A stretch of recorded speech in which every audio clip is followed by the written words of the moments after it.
This is Traveller's World, where every episode takes you to new destinations and uncovers incredible travel stories. I'm your host, David Barrett, and today we're joined by an extraordinary traveller who has embarked on some truly remarkable adventures. Let's get started. Presented in partnership with Travel Daily News Asia Pacific, welcome to this latest episode of Traveller's World.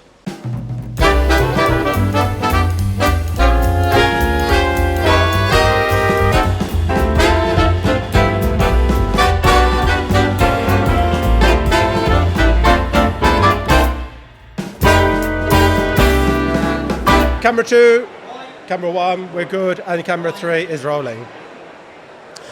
Renee, it's amazing that you've travelled so many countries in a wheelchair. I know. Can you tell us what inspired you on this amazing travel journey that you've had? So it goes back to when I was born. So I was born with a rare skeletal disorder that impacts mostly my legs, my knees and my hips and my feet. And I was born with an undiagnosed condition. So at the time of my birth, my family was traveling all over the United States, which is where I'm from, seeking out medical treatment. And I was born in a small town in rural Ohio. So we had to travel to places like Baltimore and Indianapolis and New York City and all of these big cities that I was not used to in my life. And I always say that's the silver lining of my disability. I got to go out and see parts of the world that I don't believe I would have got to see otherwise. And that launched me into this very curious mindset about different people, different cultures, different ways of living. And when I was in third grade, I was studying geography, came home from school and told my mom, I have the biggest goal in the world. I am going to see all 50 states. Amazing, right? And she said, okay, honey, you can try to do that. Well, by the time I was 20, I had reached all 50 states. Amazing. So I thought, now what? And I took my first trip to Europe, and I would go to Europe a couple times a year, and then I went to Asia, then I went to Africa, and went to South America, and I just kept on this journey of wanting to see new places, wanting to experience new cultures, new ways of living.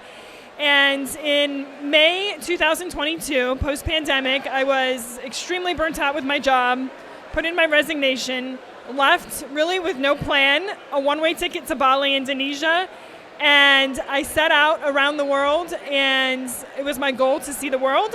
At that point in time, I was around 68 countries. I'm now at 135, and seeing all of the countries in the world feels more achievable than it ever has been. And I'm just really excited with the journey I'm on. Have you ever had a surreal moment where you think, I can't believe I'm here? All the time. All the time. I wake up so often and think, how am I laying in this bed in whatever country I'm in whatever culture I'm in, thinking, how did I get here? This is so amazing. I'm living my life. I'm following my dreams. And it's such an amazing moment to have that feeling of I am living my life the way that I really want to. But it's incredible that you travel, yet you are wheelchair bound. And don't you find that there are challenges along the way that maybe certain places are not physically challenge friendly? Absolutely. And I will tell you, most of the world is not designed for a wheelchair. That comes with challenges, that comes with a lot of heartache, that comes with tears, anger, lots of screaming at times in my bathroom in the hotel room. But it also comes with seeing a part of the world that I don't believe many other people get to see, and that's the people that step up when you really need it. So I have traveled to 135 countries. Over 40 of them I have traveled solo. And when I am out in the world completely alone, I am at the mercy of every single stranger that I cross paths with. And that comes with a lot of fear and a lot of anxiety, but it also comes with an immense amount of, I'll call it positive vulnerability, in the fact that I have to trust people really with my life. Because if a stranger comes up, steals my wheelchair from me, I'm stuck for anybody to do whatever they want to do with me. And so the trust that I've had to put in people to help me up curbs, help me to the bathroom, carry me on their back. The number of piggyback rides I've been on is countless and amazing. And you really find traveling the way that I do, with all of its frustrations, there is an immense amount of kindness that comes out from people truly around the world. And that is just such a enlightening thing to experience from our humanity. With the incredible experience you have of traveling the globe, I'm intrigued about the dark side. Are there certain places that aren't as welcoming and maybe you felt unsafe and you would say to me and others, don't go there? I will say the dark side for me traveling with a disability is... Oh, no, not just disability, anyone, general, yeah. No, I don't think that I have. I have had situations in many countries where I maybe have felt safe with an individual following me or an individual's behavior. And it's easy, I think, for anybody to isolate those situations and say, this individual was threatening me, or I felt in danger around this individual. And it's easy to categorize an entire country based on that one individual. But we have to take a step back and remember literally the hundreds of people we cross paths with in each country and isolate those negative situations and look at the positive, because for every negative, there is going to be 100, 200, 300 positive situations.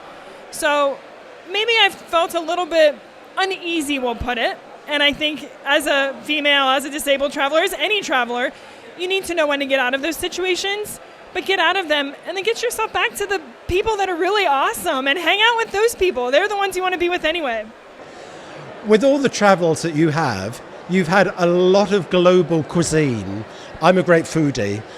What's a highlight, delicious dishes that you'd recommend? Where should we be going for the great food? Oh my gosh, that depends on my mood on the day. But I will say this morning, I am really craving some arepas from Colombia. Love Colombian food.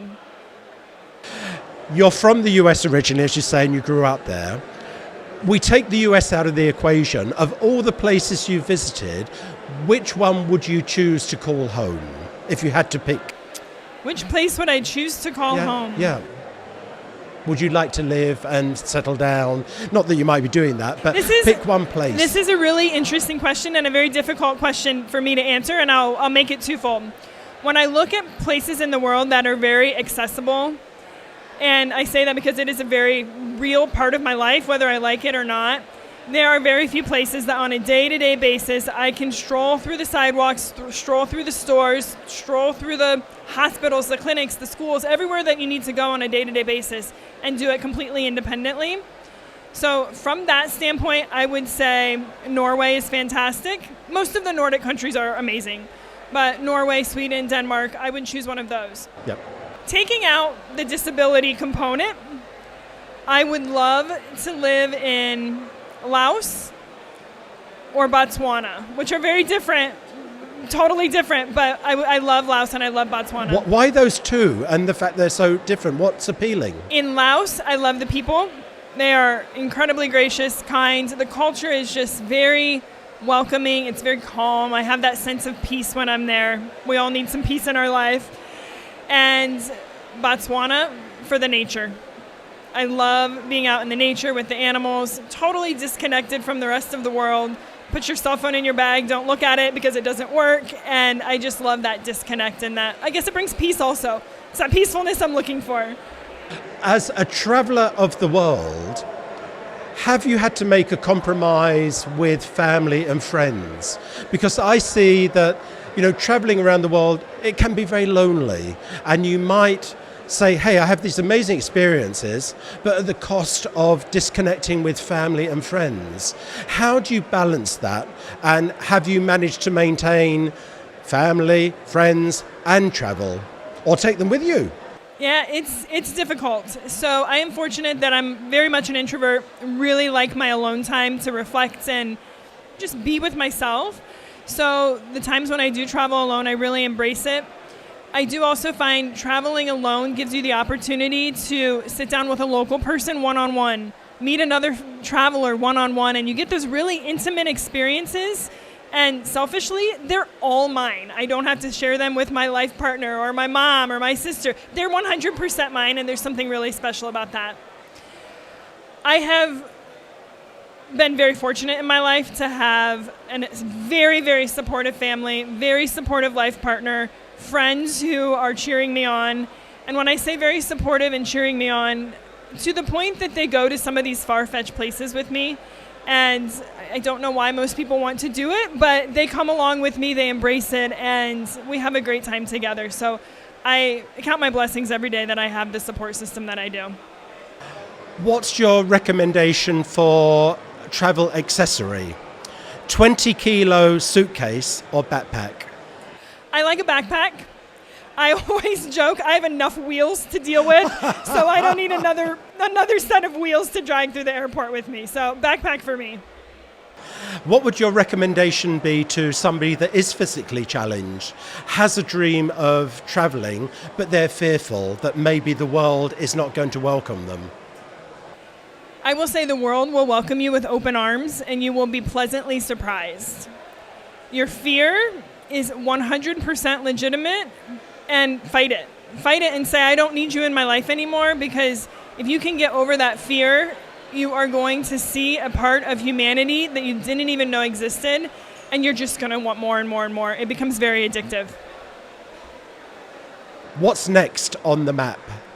Next on the map, after I leave Bangkok, where I am here at Extraordinary Travel Fest, I am heading to Africa for 3 weeks. I'm heading over to West Africa, Nigeria, Togo, Benin, and Ghana. First time or revisit? First time. Very excited. And I would think, as you say, you connect with nature, you like places that have a natural environment, and Africa would be perfect for that. Right. Logistics in Africa, you think okay for you to travel on 4 wheels? I think it's going to be very, very difficult. I am back to my support system. I have 2 sisters and my life partner are all coming with me on this trip. So we've got a whole group of people coming. But, when I go into these trips and I know they're going to be challenging, I prepare, it's going to be challenging. Take a moment at the end of the day to scream or cry or yell or whatever you need to do. Maybe that's have a cold pint. Whatever you got to do to get through it. But don't ever lose sight of the fact that you're in Togo or Nigeria or Ghana. And I count my blessings all the time that I get to see the world the way I do. I'm so, so fortunate. I'm mid-60s and I looked in the drawer and I've got 5 passports. How many passports do you have? I have 3 and my 3rd is almost full, so they're accumulating quite quickly. Thanks so much for being with us here today at Traveller's World at the Extraordinary Travel Festival. Totally inspiring that you can travel the world on wheels and have the most amazing experiences, and the positivity that you exude. You're an inspiration to everyone. Thank you so much. Thank you so much for having me. It's my pleasure. Great. Cut.